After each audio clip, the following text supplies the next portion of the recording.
Bonjour à toutes et à tous, vous allez écouter Daphné et le livre maudit épisode 6. Une histoire qui nous fait voyager à travers 9 sites inscrits sur la liste du patrimoine mondial de l'UNESCO, de la Bourgogne-Franche-Comté, des Vosges du Sud aux montagnes du Jura, en passant par la Bourgogne. Daphné et Léo continuent leur périple à la découverte de l'or blanc, le sel. En effet, pendant longtemps, il a été considéré comme un véritable trésor. Il a permis de conserver les aliments et il était donc indispensable au quotidien. Dans les montagnes du Jura, c'est à Grande Saline, de Salins-les-Bains, l'une des premières anciennes usines de France, que le sel est produit. Elle est installée dans une vallée au bord d'une rivière et est protégée par 2 forts.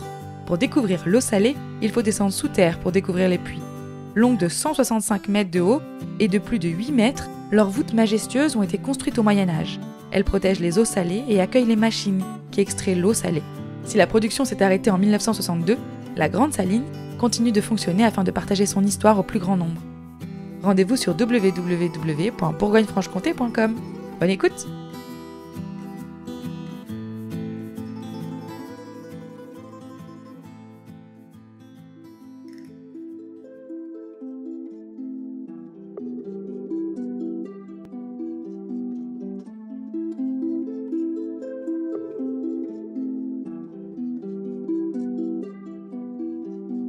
De la pulpe du doigt, tu toucheras.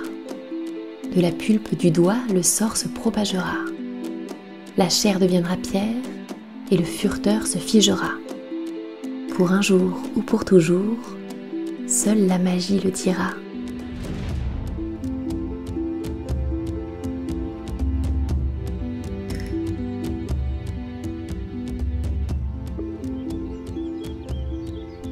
Daphné, Léo et Ariane continuent leur quête pour collecter les différents ingrédients qui permettront de concocter la potion qui sauvera Étienne. Sans cette préparation, l'oncle de Daphné sera une statue, et cela pour toujours. Or, les 3 amis peinent à trouver le nouvel élément à entrer dans la composition du breuvage magique, de l'or blanc. Est-ce que tu te souviens de son autre nom ? Celui que nous utilisons au quotidien. L'or blanc, c'est une manière différente d'appeler le sel. Pendant longtemps, le sel a été une véritable richesse, une richesse de la région. Et ça, Ariane le sait. Aussi, elle a entraîné Daphné et Léo dans une manufacture de sel, une usine aux airs de palais de contes de fées, la saline royale d'Arc-et-Senon. Sur place, les enfants ont découvert une architecture aussi somptueuse que réfléchie.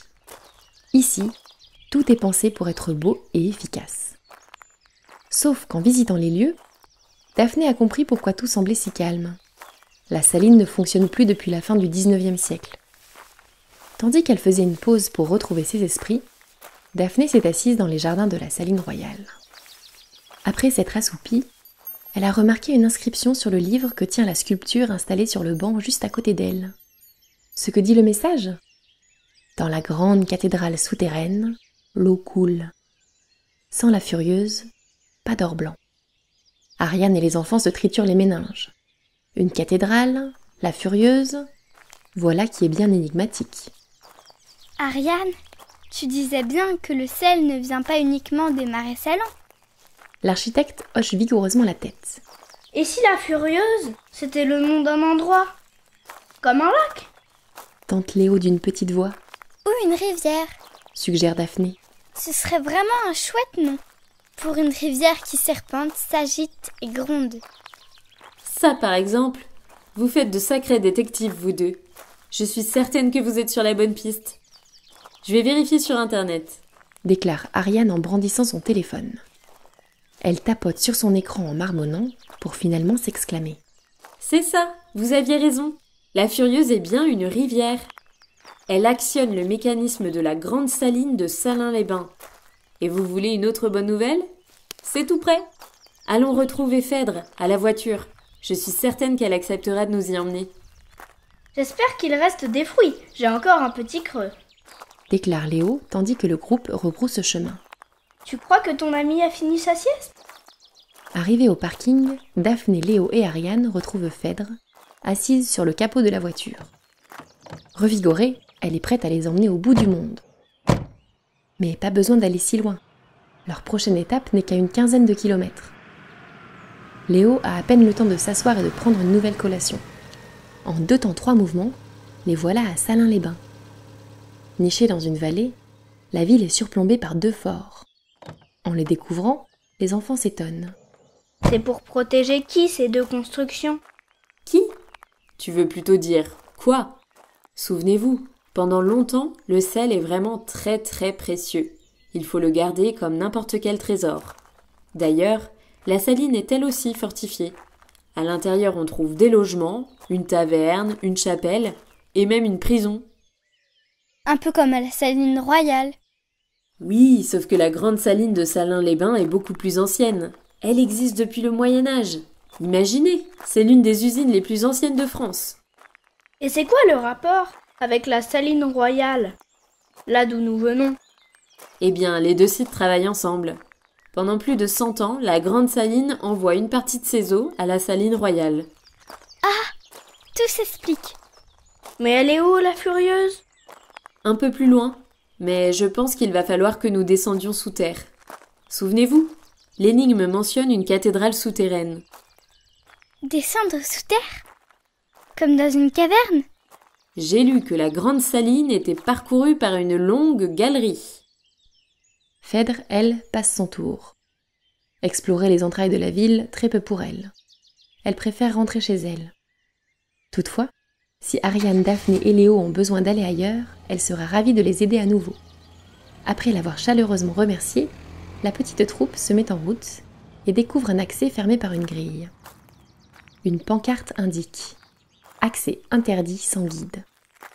Toutefois, lorsqu'Ariane et les enfants arrivent devant, le portail s'ouvre dans un soupir. Après quelques hésitations, la descente commence. Léo compte les marches.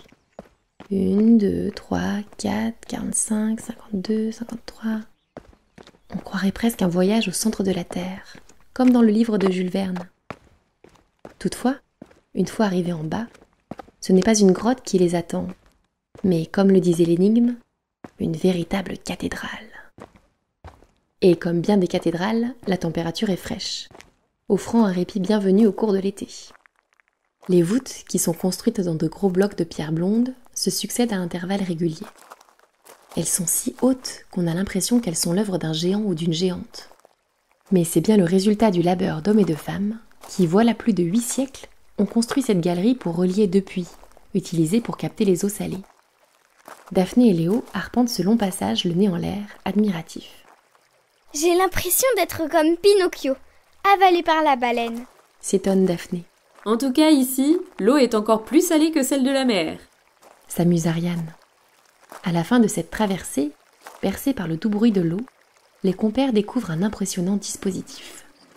Une roue actionnée par l'eau s'anime dans une quiétude surprenante. Dans sa course, elle entraîne une autre machine, un balancier, long de 32 mètres, et une pompe qui permettent de puiser l'eau. Quelle ingéniosité! C'est vraiment très beau cet endroit, mais je ne vois toujours pas d'or blanc. S'impatiente Léo. Pour le moment, il est encore dans l'eau.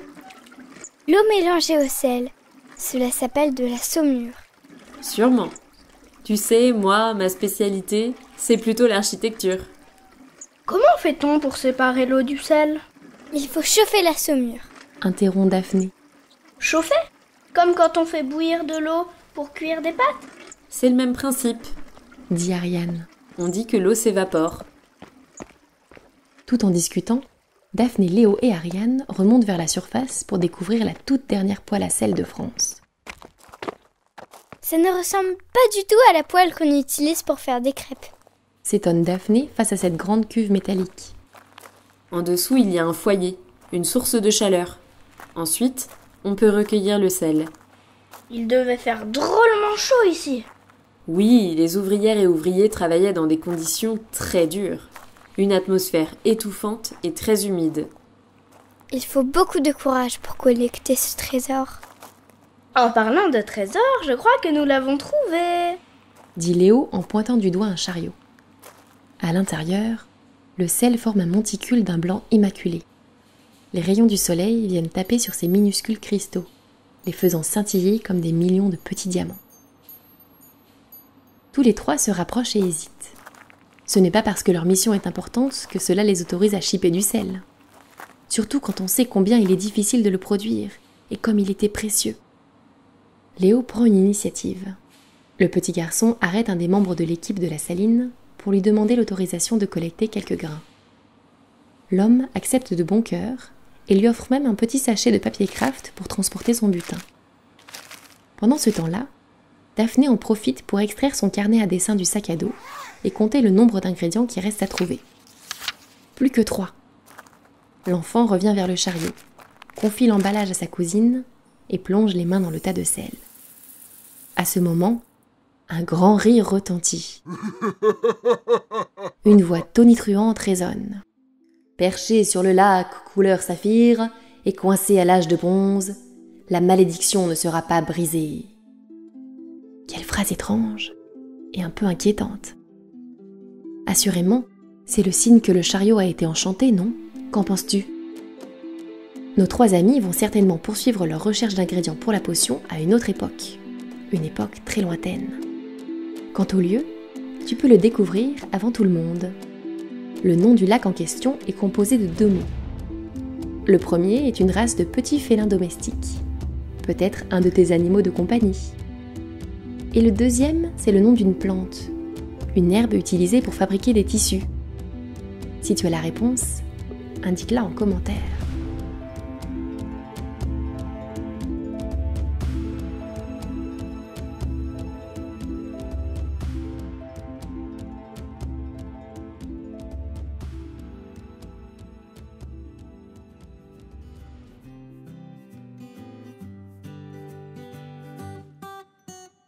Vous venez d'écouter une histoire d'Envolée Conté, une création originale écrite par Clémence Simon.